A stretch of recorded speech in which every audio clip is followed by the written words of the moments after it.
actually educate, inspire, and make you think. The future is now. Topics and music that affect your life from Universal Broadcasting Network. Tune in at ubnradio.com.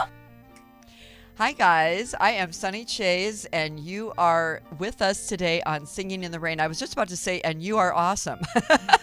That just came to my mind to say, and I know you are. And especially if you're tuning in today, you are really, really fortunate because we are doing Back to School Month. That is why I'm dressed like this. And we are going to be speaking about education, kind of a little outside the box. I even want another term for that. Let's think of another one for that. Stuff that is really relevant and that really serves our kids, because what we have going on right now kind of really doesn't, in my humble opinion. And I have two boys that went through the process, so I have a little bit of experience with it, and it was pretty heartbreaking and upsetting to me. And so I'm really, really excited to bring some ideas to you guys out there who have kids and are just going to bed having sleepless nights and crying and sad because your kid is not getting what you feel like they need.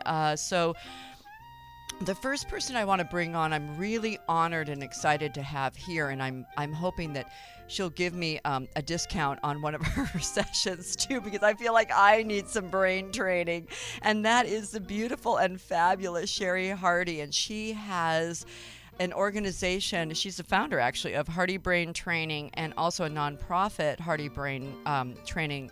And within that is a boys and girls camp, which is really, really effective. And after watching the videos and everything and seeing how incredible and how fast and how relevant this system is, I'm really, really excited to bring this to you today. And then we're going to also bring on the author of a book that I love, that I read to my son when he was 2, called What is God? And there are many other books written by this amazing person called ETAN I'm saying it wrong. Boritzer. Sorry, I need some water. So first, let's chat with SHERRIE. Let us bring SHERRIE on, John, shall we? Hi. Yay. Thank you for getting through all the traffic and all the goofiness in LA to get to me today. I really appreciate it. I'm happy to be here. Yay. So SHERRIE, tell me about Hardy Brain Training. Hardy Brain Training is a different way of approaching learning. We use auditory, visual, kinesthetic movement combined with academic activities like reading, math, spelling, and we put it all together simultaneously so that multiple brain pathways are all firing at once.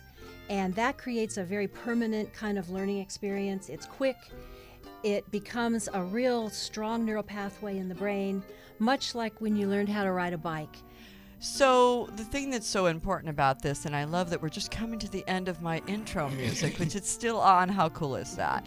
We're singing in the rain, people, and we're making someone happy. That's kind of what we're listening to right now. So, and we'll be happy too, like that. So the reason that I'm so excited about the fact that you have brought something into the world is that especially boys, some girls, but a lot of boys, the system that we have in our school system right now in America is really, really antiquated. And I went to school in South Africa, and there were, it's a British system there, and there are things there that I really loved, and there were things there that didn't really work for the human spirit either, I think. But in America, it's very, very staid. Again, it's sort of old-fashioned. It's built around the idea of picking strawberries in the summer and, just a lot of things that kids aren't really doing anymore. School starts super early. I never understood that because, again, it's not like they have to be done by 2 so that they can go into the fields or whatever, milk cows or whatever. I mean, that's just not what goes on anymore. So why don't we start school so these kids can, with the melatonin that's different, that they can actually get 9 hours of sleep, which they need, instead of like 6, and sleep through the first 2 periods and be cranky and little brats and then get into trouble and then be labeled bad boys and bad girls. Like the whole system is kind of, screwy. So that's why we're here today, to shift it up and figure out some other ways we can do it. So with the brain, and again, this isn't for specifically autistic people or that kind of what do I want to say, syndrome. It's really kind of all kids, don't you think, in a way? Adults. Mm-hmm. And yes. Adults, yeah. See, that's what I was saying. Sign me up. I think I need it. Seriously, because it is, I feel foggy sometimes. I feel like I'm not retaining as much as I want to or should. especially with all the reading that I always have to do. It's like, okay, come on, focus, settle down, girl. So when I was listening or watching on the video, I was seeing people. Well, tell us the story of the story that you told me yesterday. I'll pick one. Yeah, we had a few of them. Well, but the gardener's son. Okay, when I first started doing this work in 1973, I'd had a lot of trouble learning as a child, and one of the things that had really benefited me was bouncing on a beach ball while I did my homework. And I started applying that in classroom settings to see what we could do in terms of movement to help learning.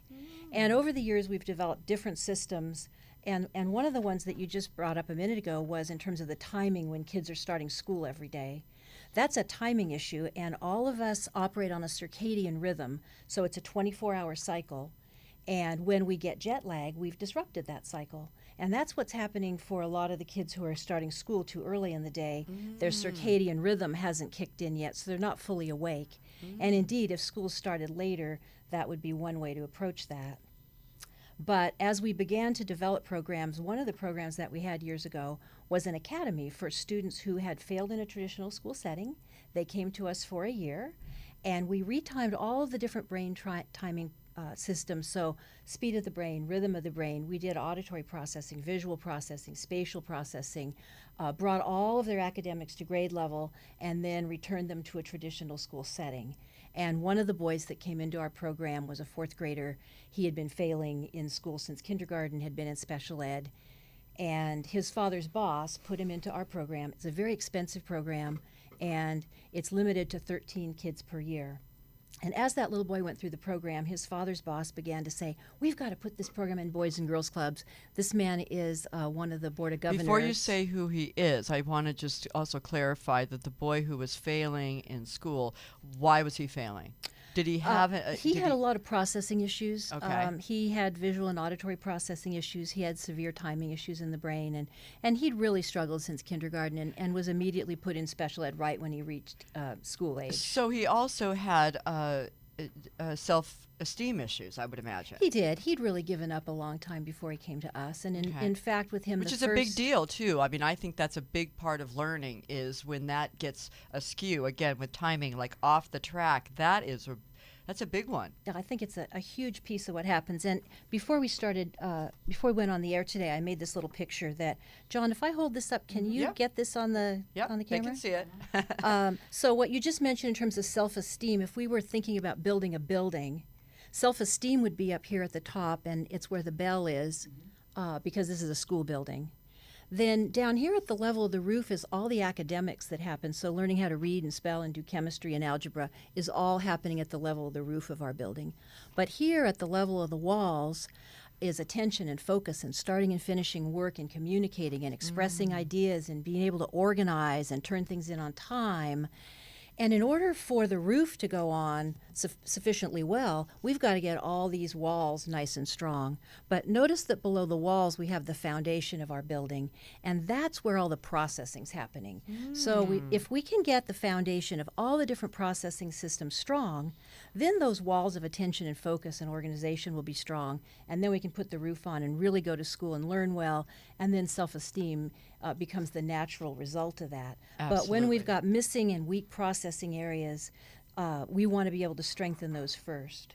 And this sort of thing, when you were mentioning the starting and finishing in life, you know, when people are having jobs, I mean, this is something that is extremely important in any aspect of human connection, and even in the tribal way where people can trust one another. If you're a person who completes, it's an aspect of integrity, in my opinion. You know, so it's like even in the tribe, if you're a person who comes through, follows through, does what you say you're going to do, has that completion element, that's a huge piece that is so important for everything that we're doing. And so to have that established, I mean, I always felt that that was one of the most important aspects of school, of elementary school, and, you know, preschool and elementary school, and to be able to carry that forward, that's what, you know, finishing a project is. That's what, when you have to build those what are those volcano things and all the different, the Miwok things and all the different things that you do. It's not so much even about learning about that thing. It's about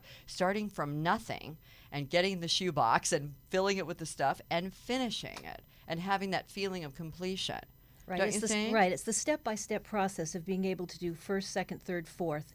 And that's called sequencing. And when we can sequence really well, then we can go from start to completion.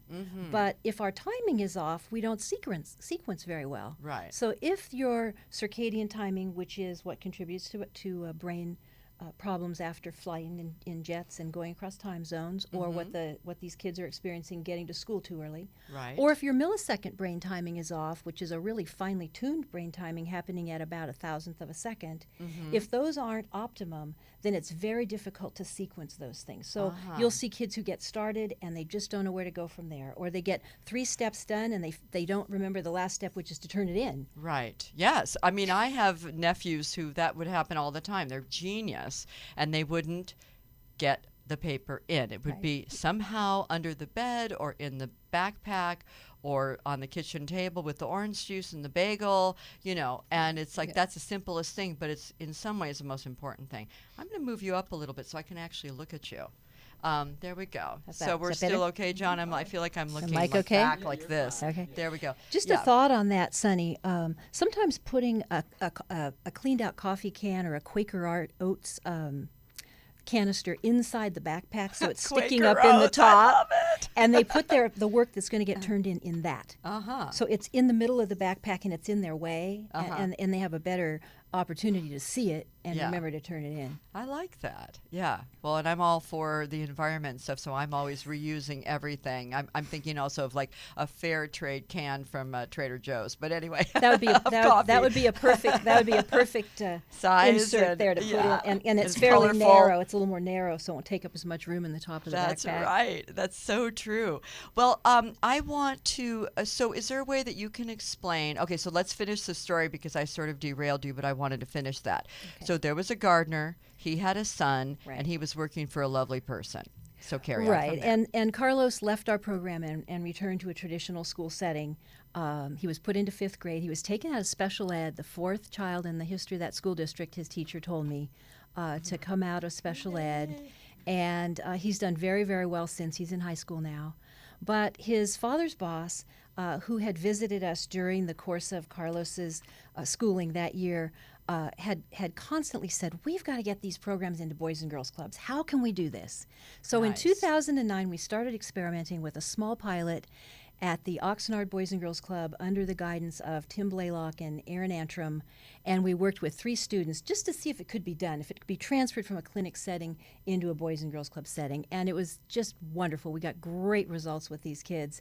Since then, we've done several thousand kids in 7 Boys and Girls Clubs, and we continue to grow that program. Each year, we try to add more clubs who are interested in putting these kind of programs into their lineup for kids. There are 3 different programs that we do right now. One is called Brain Camp, and that uses a timing system that helps the brain develop better timing. So how do you do that? Because when I was watching the video, I didn't quite get like what you actually do. Like you were talking about bouncing on beach balls. Well, that particular program uses a metronome system where children clap to a rhythmic beat, and we match the clap to the tone they're hearing come through earphones. We measure that down to 100th of a millisecond, and on our back end, we adjust the program so their timing is constantly improving. So this isn't even in the process of learning math or Spanish or whatever. This is just like a drill, like a musical drill, like scales or like drum beats for a drummer. Exactly. Whoa. That particular program uses just a timing training. Cool. And that's super effective. That like tweaks the brain. About 20 sessions is what we do, and we usually get about a year's growth in processing speed and about a year's growth in math and reading. Then we developed a reading program called WordQuest, which we use Dance Dance Revolution dance pads. Yes, which everybody loves, who's between the age of, 3 and 97. They love it. And so they work on the dance pad, and they do choreographed dance moves and hand movements. All the while, their reading and spelling is being projected on the wall through a projector. And it directs, as the word or letter flashes on the screen, it directs what movement they need to do simultaneously. Nice. And then we follow that up with a customized computer program on a tablet where they practice the words. They can do some games, they can do some Teach Me, but ultimately they take a test every day. Wow. And then the math So quest. they're really, so with taking the test every day, it's sort of that instant gratification thing too, and solidifying that growth. And then of Right. course, obviously it helps you guys a lot because Then you we can can really adjust. monitor Right. very, very quickly and be right on it. So it's sort Right. of laser learning or shifting, it seems Exactly. like. We can see what they did right after they've done it, and then we can shift it up. We can talk to the trainer. We can add different things into their program if we want. Does And it- that's been a great way for kids to get immediate feedback on what they're doing. Does it have to do with how many people are in the program? Like, is it because like in the schools these days, it used to be such a smaller teacher-student ratio because we had more money, and now it's sort of 32 to 1 or whatever it is. So does this have anything to do with ratio, or is it because it's sort of mechanical, it doesn't really matter? The Brain Camp program, I like a ratio of 1 trainer to 10 students. Okay. The WordQuest program for reading, anywhere between 1 trainer to 10 students to maybe 2 trainers with 30 students. Mm-hmm. And they do it in a large auditorium with all the dance pads out. And then the MathQuest program, we teach the times tables using balls. And that And can be how done do you in, use the balls with times tables? Like you have 5 times 4. How do you do that with balls? we teach them different movements with the balls across the midline of the body, back and forth, doing single hands, double hands. The older kids do it with a partner, and then we pair the learning on top of that. So the aim here is to have movement along with visual, along with auditory, where you've loaded the circuits in the brain so that they're all firing together. And the old saying, what fires together, wires together, Yes. holds true here. So it makes learning very quick, and it makes it very permanent. And it's been a lot of fun for the kids, too. Well, the only experience I have with this personally is being a musician, and I play guitar and piano, not that well, but enough to, it's actually been a great situation for me because it's safer. If I miss a chord, I go somewhere else. But anyway, I digress. But when I learn a song and the guitar chords and the song at the same time, it's way easier than if I learn I just learn the guitar piece or the piano piece and then sort of add in the singing a month later. So I had always been told that was especially for performing, to like lock those two in so they just come out together. Right. So this is sort of my limited experience with this, That's but exactly it really works. That's exactly what we do. We lock learning in with movement, and it makes it much more permanent in the brain because it's filed in several different areas simultaneously rather than in just a single area. So when they go to the bank when they're older, are they like jumping around? They're like, okay, I'm putting in $2,000 in the bank, times 3, times 4, and they're like throwing balls at people. That would be fun. Well, what really has been fun is to see the kids off on the side doing their homework to the dance pads and doing their spelling words and taking that method of learning and using it to help themselves in assignments that are related to their own schooling. I love it. I love it so much. And again, having 2 really active boys. And I remember when my first son was in preschool, and he was absolutely brilliant. He was able to read, write, and spell, just right around his 3rd birthday. I mean, and this kind of thing. But then when he was in school, the teachers were like, well, he just won't sit down. I think we need drugs for him and all of this, and it's just was so agitating for me because I knew better. But, the system really wasn't about that. And so even to this day, he has a little bit of an image of himself that he's not an amazing learner because of all of this, kind of information, although he's super brilliant and now is rocking it, thank goodness. But it was a journey for him.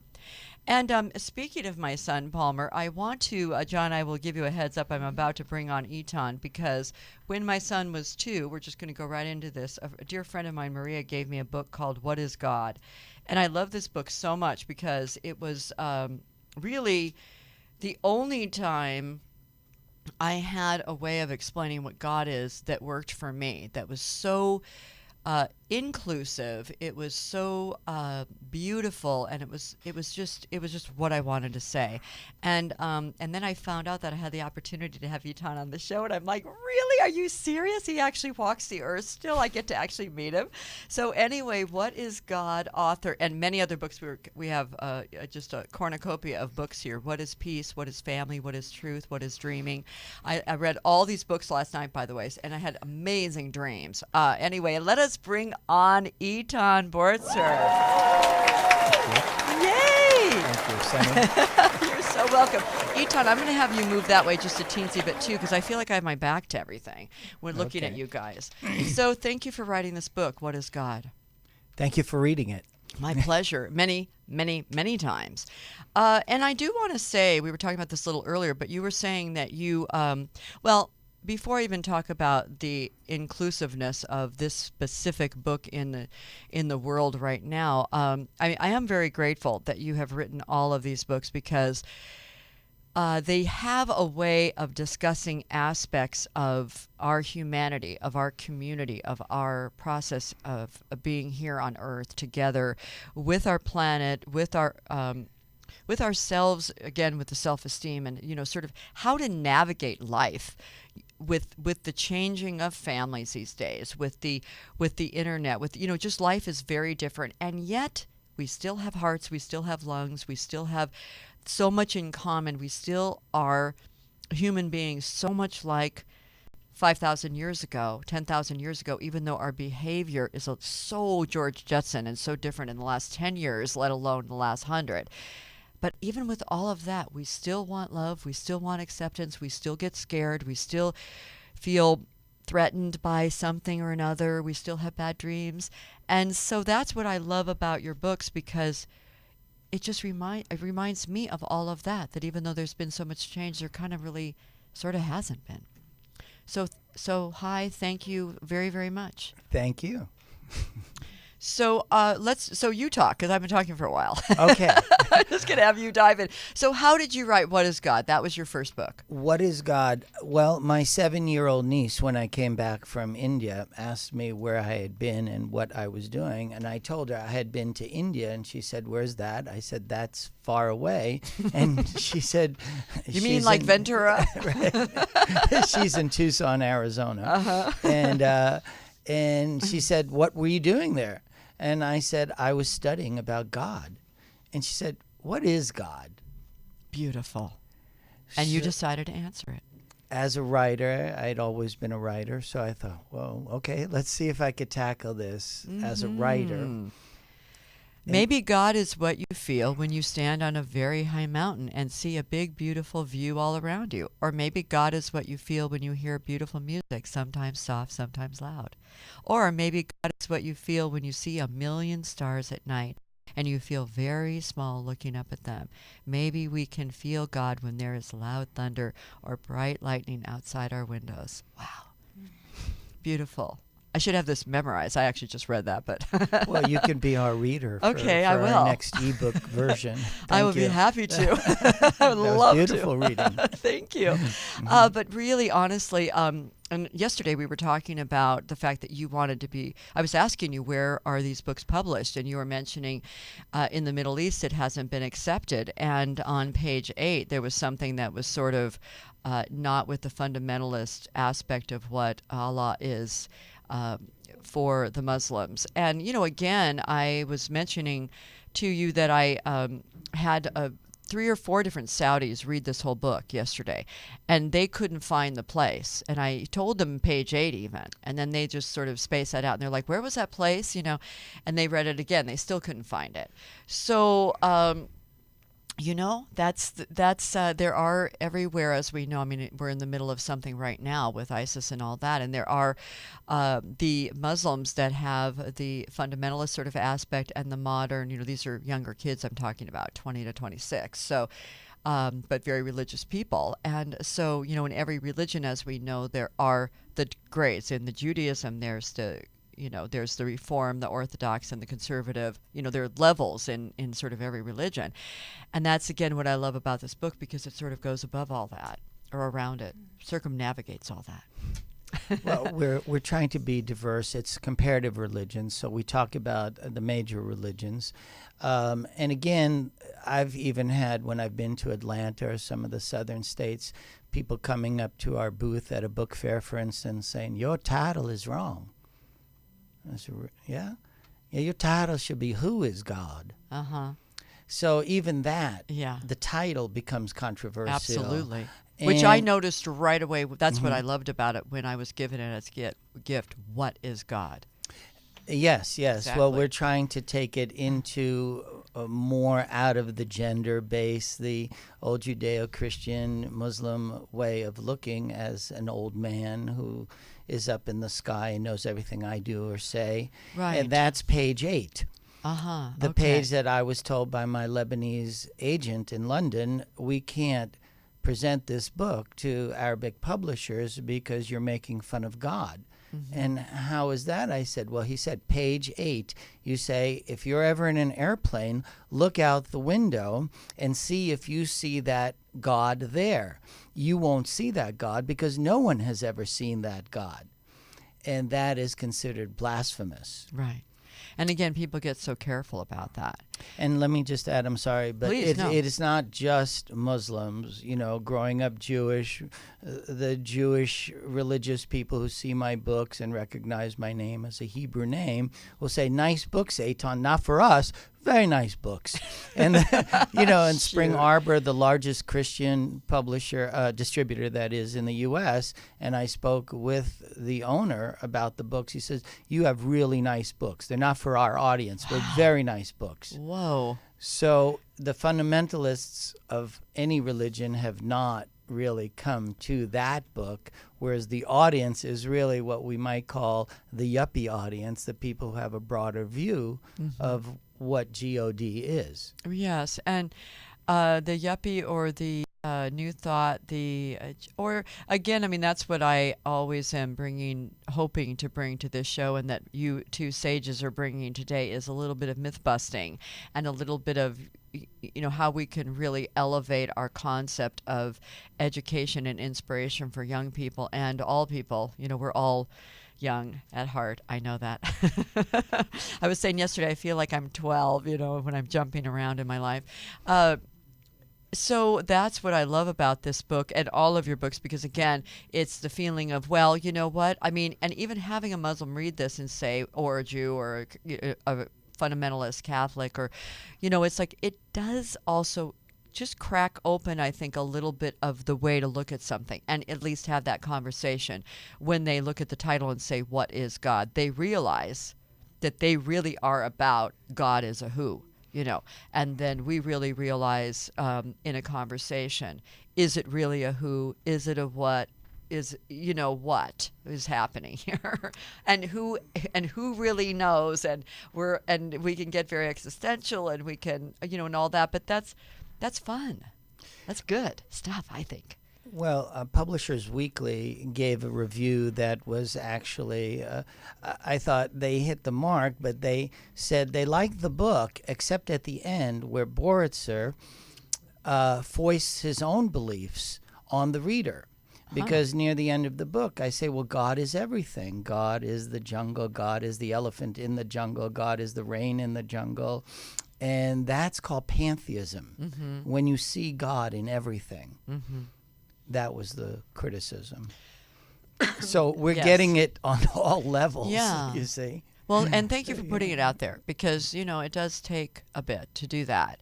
And any of us who step out a little bit from the norm risk that criticism, or that being really looked at. And at this time in our evolution, though, I believe that it's time for that. You know, the sort of status quo is just boring. Isn't it? Aren't you bored, John, with the status quo? That's our engineer. I know he is.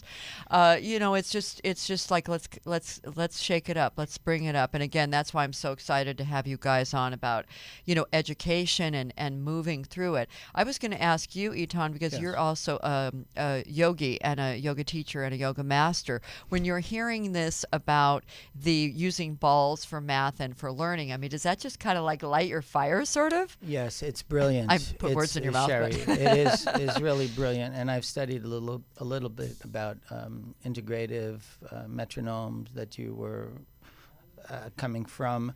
The physiological, the psychological, waking up too early, not getting enough food, as a lot of American children right are not food. having breakfast or getting the right food, the caregiving, the attachment syndromes that are not in place. So we in the Or allowed to be. In the 21st century, we can talk about God as a what, and we can also start using brain research and understanding how the brain works, and then working physiologically in this brilliant, detailed way that you work, Sherrie.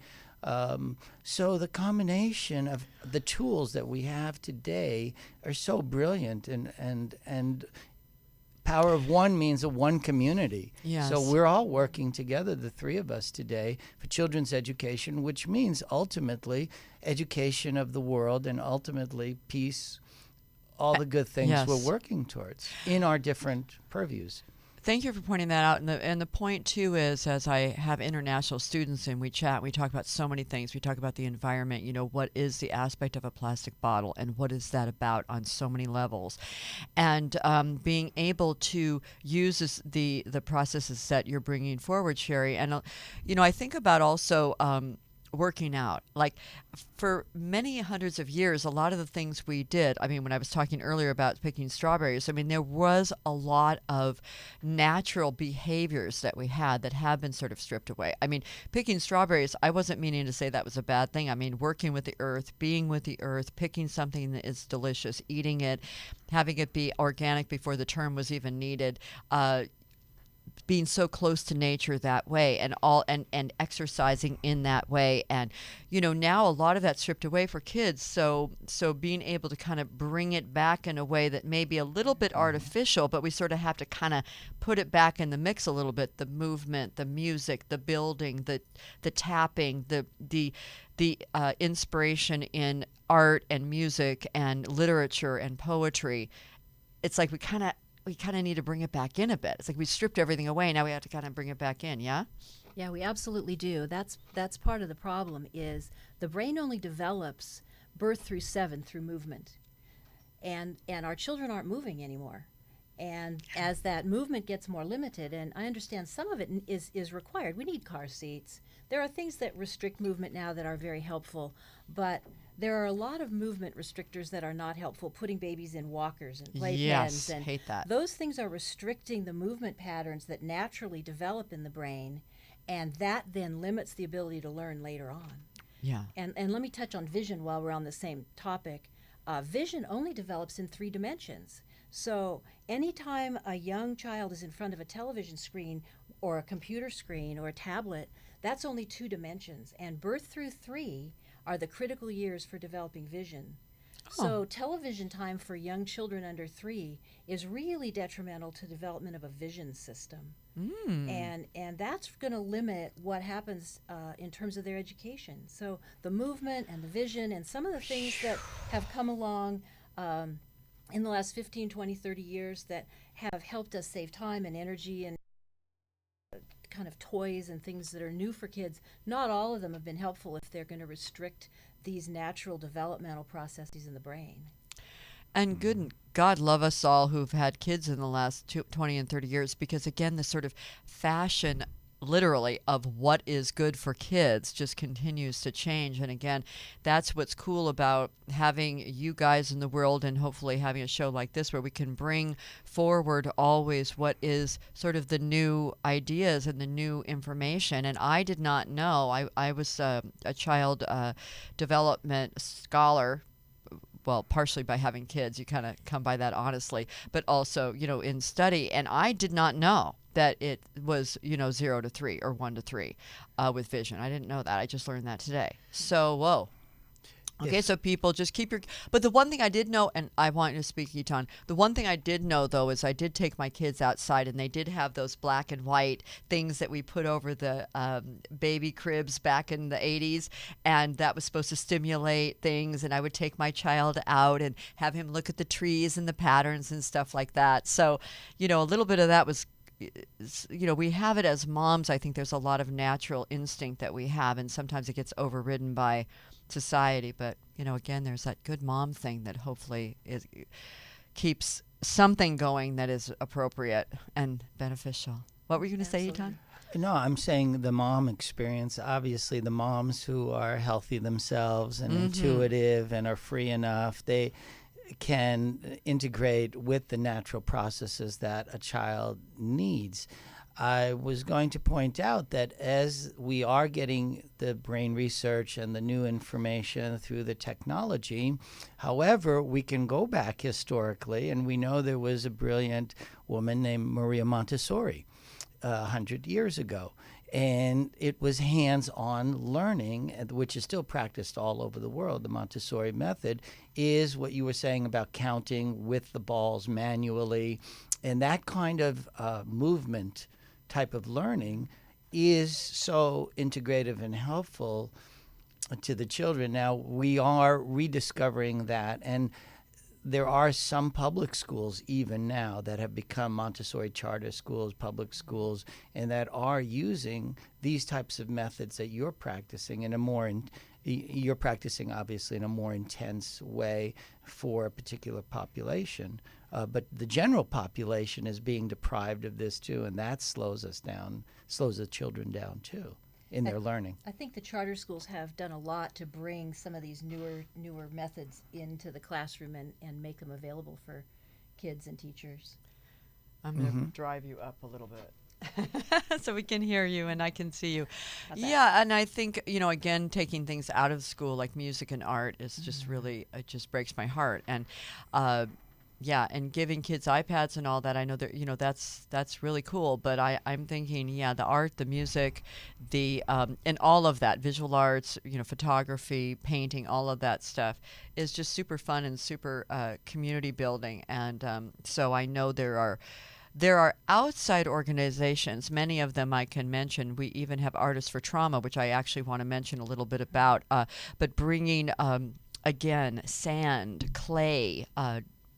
Finger painting, painting with oils and acrylics, all of that's just so fun and expressive to people to heal and to again connect and to maybe that will be their career. I mean, again, it's like we need all of that. Our social connection and community needs the arts. It always has. They are the storytellers. They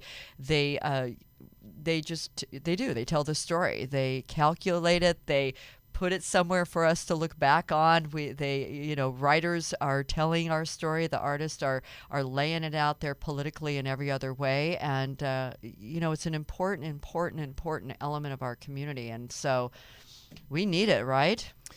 I would like to say, as far as mentioning Laura Sharp, who is the executive director and founder of Artists for Trauma, that arts, of course, is a manual undertaking. Whatever your art is, music, filmmaking, you need to coordinate hand-body, hand-mind, all of the parts.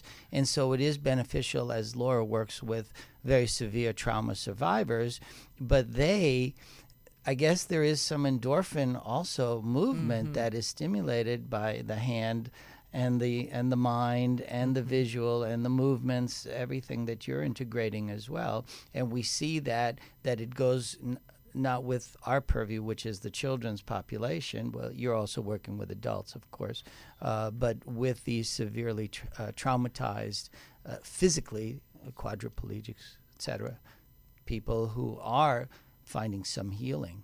Well, and also with dementia patients and like that, where talking about the brain, where the areas of the brain that were connected to, for example, music at a certain time, and then like let's say 60s, Elvis or the Beatles or whatever, and then when that music is played again, it's so incredibly like lights just go on.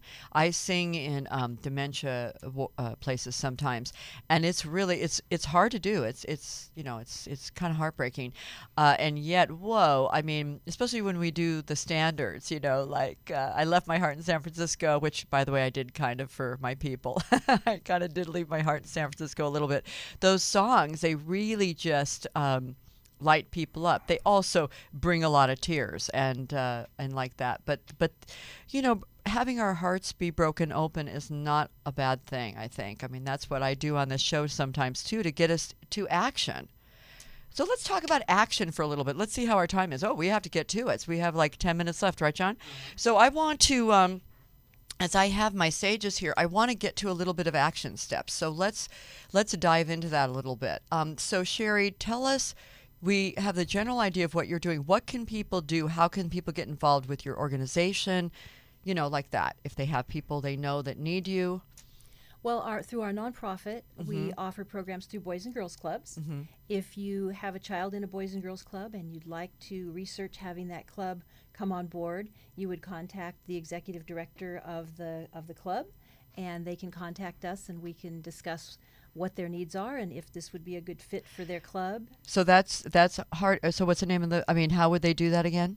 They would just contact their Boys and Girls Club, and the Boys and Girls Club would contact us at Hardy Brain. Hardy Brain. Yes. Go ahead. .org. HardyBrainTraining.com. Okay, that's what I wanted you to say. And the Boys and Girls Club website is HardyBrainCamp.com. Okay. That was done by a volunteer. So can this be, if people are listening, does it have to just be in the LA area? If you guys are listening in New York or Texas, can it be replicated, or can they connect with you anywhere?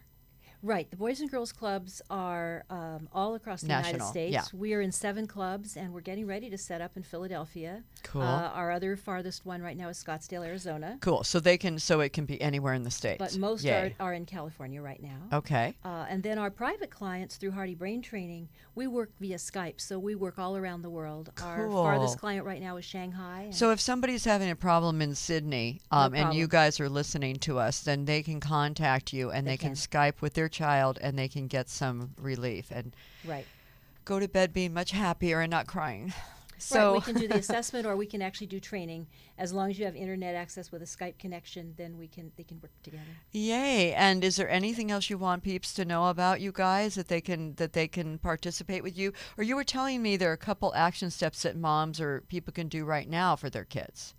Right. So if you're wondering about why your child isn't doing well and what are some of the things that you could do immediately, start to take a look at where those specific areas are. So is the problem that your child does very, very well the night before the test but isn't able to take the test the next day, and look at, did you do all the training for that test and all the studying out loud? Maybe there's a disconnect between the auditory system and the visual system, so make sure that you're checking to see which of the systems your child is using when they're learning. So some of us are visual, some of us are auditory, and you want to see how the test is going to be delivered and study for the test using that same kind of a method. If your child's having trouble with comprehension, sometimes it's because the eyes aren't tracking properly across the page and they're jerking. So just take a pencil and go back and forth in front of your child's frame of vision and see if the eyes are jerking. If so, each time the eye jerks, it erases memory. So, can I borrow one of your books? Yeah. So you would take the book when you're studying, and instead of holding it in the middle like this, you'll put the book off to the side and tip the head so that the eyes don't run across the midline and they won't jerk as much. And that's Wow. going to improve comprehension. You'll also want to see a vision therapist for that to see if you can smooth that out. But a real simple trick is just to move the book. So what about like not completing things? Not completing is a timing issue, and there are some real simple, easy programs out that take about 20 sessions to bring your timing up into a gifted range. Okay. Once that timing is in a gifted range, it never goes back unless there's some kind of a trauma to the brain. Wow, So cool.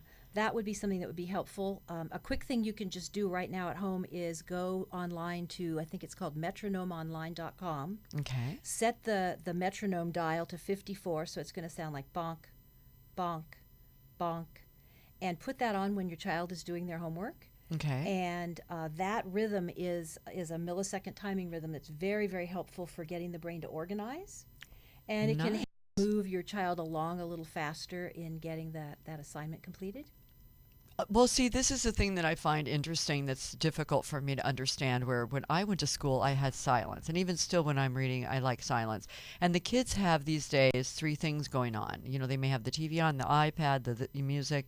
So that's not necessarily a bad thing?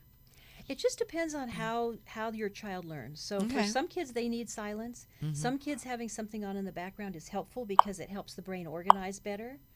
Oh, there's the beat. Thank you, John. Hey, we got it, John. We got it. And then, just for fun, if you wanted to keep that beat going for your child, and they're having trouble with their spelling, they could take their hands and they could type out T or clap out THEM on that beat. I see. Or if it's times tables, it could be 2, 4. So they have to catch their brain up. Like they can't be, 6, they have to kind of go T, H, E, Right. M, like that. And so they have to like get it going a little. It's Right. kind of like working out. It's like working the muscle a little bit when you're, doing an exercise perhaps. Right, you're matching a brain timing. Ooh, I like it. Okay, guys, so metronome. I think it's called metronomeonline.com, isn't it? It's a Okay, free metronome. It's a free Okay, metronome. that's awesome. Or if you've got a music metronome at home, you can set that to 54. Okay, yeah. And if you don't have any of that, just use the clock. It's set to 60, so it's pretty close. The tick of a clock is tick, Okay, tick, yes. tick. That'll work too. Gosh, I love that. I love that. Here we go. That's 60. Okay, yeah, that is a little, I can feel it. I can feel it a little bit faster. This is 54. The 54 is, I can see because there's like a little space in there to think. Like for my brain, I can feel the difference with the 60. I'm like, ooh, I have to be on it. But now do you change it as you get better? Oh, thanks, John. Thanks, John. Well, I like 54 because there's been a lot of research done on 54, and we know it's a really good solid beat. 108. But- exactly. There's something about 108. You Isn't might the ask- 108? That's 108. Well, but it's half of 108, and isn't 108 the number of prayer beads? And it's Yes. a double 54. And there's something sacred about 108. I know there are many things sacred about 108. So, well, oh my goodness, people, we're just a font of information today. I like it. I like it. So we're myth busting too because we can retrain the brain, and I'm really excited about that for some family members, including myself. I'm going to get to metronome. I must have it. I think you can actually get, I think they have metronomes on phones. Don't they have an app, John, these days? You can get a metronome app. I know for musicians, we'll do that when we're out and about, when you need that metronome. So I know I want to get to ETAN too. And I also, I want to say a little bit about what is peace, because this I think is awesome. I'm going to read a little bit of this too, if I can. Please. What is peace? Is peace something outside of us, or is peace something inside of us? Is peace something you can learn, or is peace something we are born with? Is peace something we can do, or is peace just a feeling? Or is peace both a feeling and something we can do? Maybe peace is a real nice, awake kind of feeling. Not like being excited and jumping all around the place, but not like being asleep either. Maybe peace is a nice kind of feeling, like just lying on your back and watching the clouds go by. And there's this awesome picture, which I'm going to kind of show. Here we go. So that is so beautiful. And I love that you did a book on what is beauty, and Laura Sharp is beautifully portrayed in that. And one thing that Laura, again with Artists for Trauma, I feel like I'm giving her a little plug, but why not? Because the work that they do is astounding with working with people of all kinds of trauma. It can be actually PTSD, it can be inside trauma, as well as being burned or having, physiological trauma. And when she was on the show, actually before when we were having a latte, she was talking about beauty and how when a person has burns or has an issue that is disfiguring the outside, or someone just has an image issue, that it is really, and everything in between, it's really about sort of reprogramming our thought about what is beauty and seeing something that may not be the traditional beauty being beautiful. And when she said that to me, I thought that is such an expansive, incredible concept. I used to think the desert was not beautiful because I came from Chicago and lived in places where contrasting colors was what it was all about. And then after staying in a desert for a really long time and also studying it at UCLA and we had to study the desert and be in it, I then was able to really, really discern the beauty of a desert, but not until I allowed myself to do it. So thank you, Laura, for that, wherever you are. I know you're probably listening, hopefully.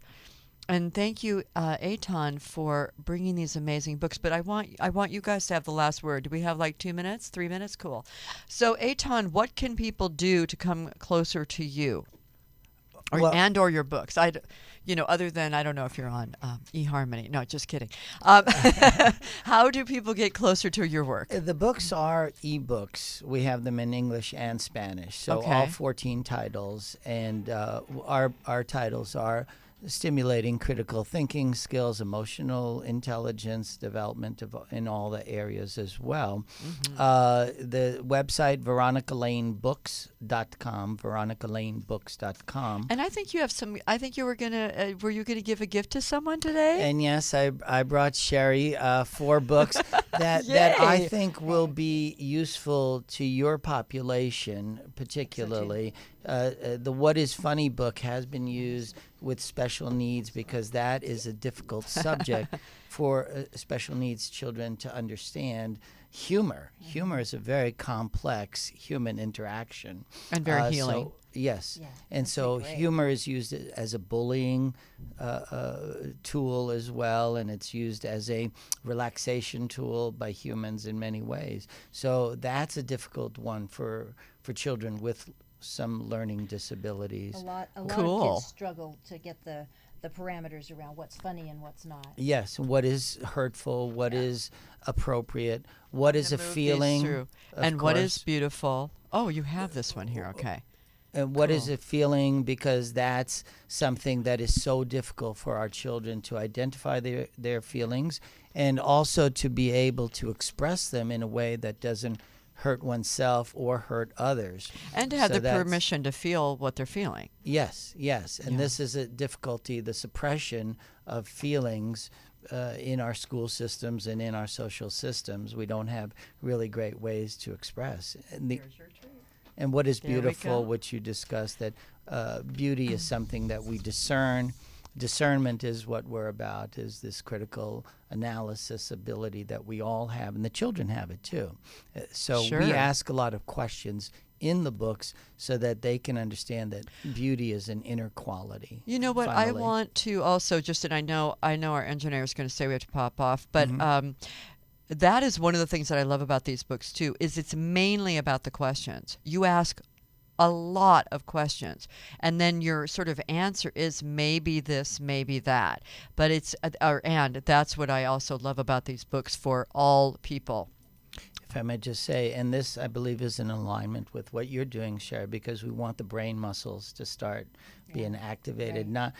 And this is what Maria Montessori said: don't teach, allow the child to learn. So we want the questions in the text so that the parent and the child then build brain muscle and build electrical activity in the brain themselves. And isn't So it more that's- about, that's beautiful. Thank you for sharing that. And it's also about the interaction, because when you just sort of lay stuff out, this is the way it is, this is the way it is, this is the way it is, you know, people can kind of shut down. But when you ask a question, there is something that comes alive. You know, you just have to have some reaction to a question. Am I right? Right, and then the parent and child can explore their values together about what do they think is beautiful, and create a dialogue that's really meaningful in their family for these things. These Yes. are just beautiful books. So we are coming to our end, and you know, as usual, we've just chatted away, and I just want to remind people who I have here, and remind you I'm Sunny Chayes, and we're at UBN, and this is Singing in the Rain. And ETAN now how do you say your name? Am I saying it right? Close enough. I say, well, you go for it. Give it to me. It's ETAN Boritzer. Boritzer. Okay, thank you. And Sherrie Hardy, you guys are just so rock. And I just one more time give people how to get to you really fast, because we have like 30 seconds. Go. veronicalanebooks.com. Perfect. And Sherrie? HardyBrainTraining.com, and if you want the Boys and Girls Club project, HardyBrainCamp.com. Perfect. And so I really hope that you guys take all this in, do stuff with it when you know people, which I'm sure every single person knows somebody who is having issues in school, because school kind of doesn't really work right now. Get on this and do it early so that they can create that foundation that you were talking about, so the roof can go on in an awesome way. And remember, we all have the power of one. We always do. We always have. We always will. So use it today in some new way that you've never had before. Until next time, this is Sunny Chayes, Singing in the Rain. Bye-bye. In the future, talk radio will actually educate, inspire, and make you think. The future is now. Topics and music that affect your life from Universal Broadcasting Network. Tune in at ubnradio.com. Hey listeners, are you interested in animals great and small? Do you want